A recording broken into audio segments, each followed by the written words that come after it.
pagi dan salam sejahtera untuk kita semua. Perkenalkan, saya Dr. Suyanti, spesialis PHTKL, telinga, hidung, tenggorok, kepala, dan leher. Salah satu dokter spesialis THT yang berpraktek di Rumah Sakit Umum Sriwijaya Palembang. Pada kesempatan ini kita akan membahas kira-kira setiap radang amandel, apakah perlu kita lakukan operasi? Sedikit menjelaskan, jadi amandel yang biasanya saat kita membuka mulut, di sisi kanan dan kiri rongga mulut ada sebuah benjolan pada sisi kanan maupun kiri, dan itu yang disebut dengan amandel. Amandel sendiri merupakan suatu organ limfoid yang berperan sebagai sistem imun tubuh kita. Jadi saat kita mengalami infeksi baik virus ataupun jamur, virus, bakteri ataupun jamur, sistem imun ataupun organ limfoid ini akan mengalami pembengkakan. Jadi apakah setiap radang ataupun pembesaran dari amandel ini mutlak ataupun harus kita lakukan operasi untuk pengangkatan amandelnya? Jadi saat amandel yang mengalami pembengkakan tidak harus dan harus selalu kita lakukan operasi. Ada beberapa kriteria indikasi untuk kita lakukan operasi amandel. Di antaranya kita lihat dari seberapa sering sih amandel yang membesar ini mengalami proses peradangan. Frekuensi peradangan yang termasuk indikasi untuk kita lakukan operasi di antaranya bila amandel mengalami peradangan sebanyak minimal 7 kali dalam 1 tahun, 5 kali dalam 2 tahun berturut-turut, ataupun 3 kali dalam 3 tahun berturut-turut. Jadi apabila amandel yang membesar ini mengalami peradangan dan frekuensi radangnya seperti yang saya katakan sebelumnya, sudah termasuk indikasi untuk kita lakukan operasi amandel. Selain dari frekuensi radangnya, ada beberapa kriteria kapan sih kita lakukan operasi amandel. Di antaranya, pembesaran amandel yang disertai keluhan-keluhan. Di antaranya, pembesaran amandel yang menyebabkan gangguan tidur. Terutama pada anak-anak, ada kalanya amandel yang membesar ini menyebabkan keluhan tidur mendekur, ataupun ada kalanya saat tidur terlihat anak kesulitan bernafas. Karena seperti yang saya jelaskan sebelumnya, amandel terletak di rongga mulut, dan apabila amandelnya membesar, tentu saja akan menyebabkan sumbatan jalan nafas, terutama bila saat tidur. Dan apabila mengalami gejala tersebut, sudah ada indikasi untuk kita lakukan operasi amandel. Selain itu juga apabila amandel yang besar itu sering menyebabkan infeksi pada telinga. Seperti yang kita ketahui, daerah hidung belakang terdapat sebuah saluran penghubung antara hidung ke telinga. Sehingga apabila mengalami infeksi pada hidung ataupun tenggorok termasuk amandel, akan menyebabkan infeksi pada telinga atau yang lebih dikenal sebagai otitis media. Kemudian selain itu juga apabila pembesaran amandel menyebabkan kesulitan menelan ataupun mengunyah makanan akibat amandelnya yang sangat besar, ataupun pada saat pemeriksaan tampak amandel membesar, terutama hanya satu sisi.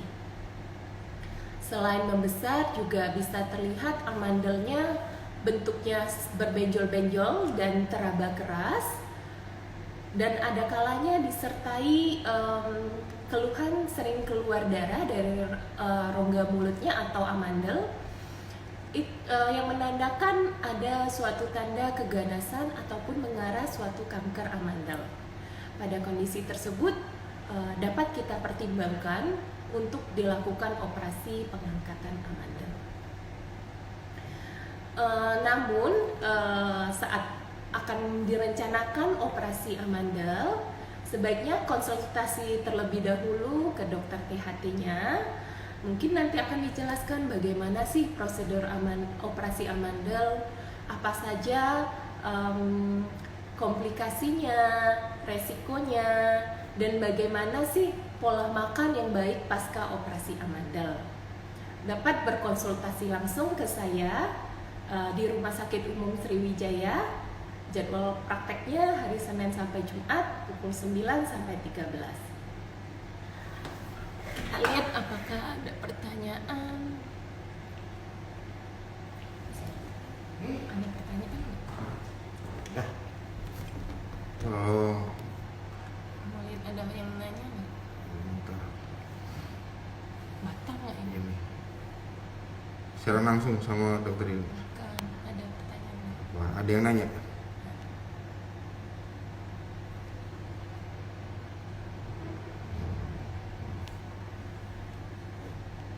Oke, kalau ada yang mau bertanya bisa langsung chat di komen ya. Atau Nanti face to face nggak bisa dong? nanti akan saya bantu untuk jawab pertanyaannya.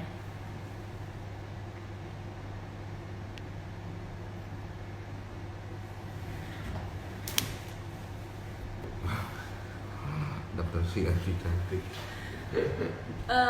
Jadi sedikit sounding, sedikit promosi ya.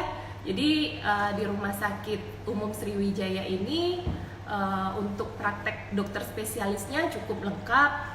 Selain THT juga ada dokter penyakit dalam, dokter spesialis bedah, dokter tentunya yang paling terkenal dokter spesialis mata ya, karena memang dulunya ex dari Rumah Sakit Eye Center. Selain itu juga ada dokter jiwa. Jadi jangan ragu-ragu bila ada keluhan ataupun sakit yang dialami, dapat langsung berobat ke Rumah Sakit Umum Sriwijaya. Dan untuk untuk klinik THT-nya sendiri juga seperti pada layar bisa kita lihat di belakang saya ada alat endoskopi. Itu merupakan alat untuk pemeriksaan langsung telinga, hidung, dan tenggorok menggunakan kamera. Jadi untuk fasilitas pemeriksaan THT ataupun untuk melakukan operasi sudah cukup lengkap di rumah sakit kita ini. Oke, ada pertanyaan dari Pak Malik.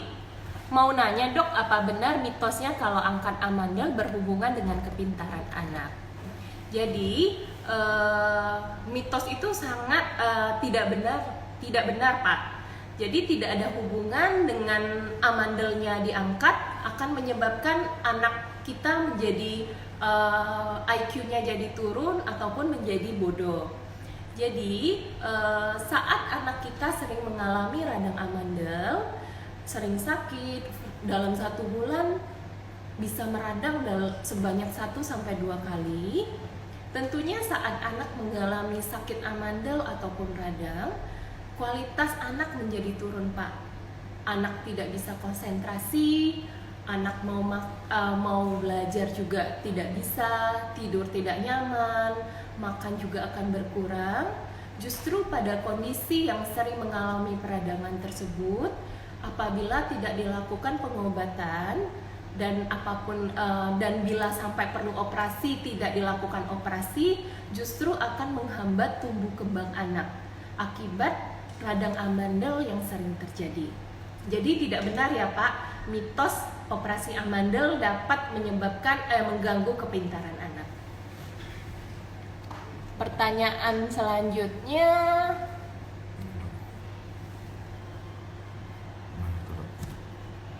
dari Mas Bila, Pak Bila ya. Dok, kalau amandelnya bengkak tapi nggak bengkak banget, tapi ada putih-putih kayak yang sariawan gitu, termasuk radang amandel?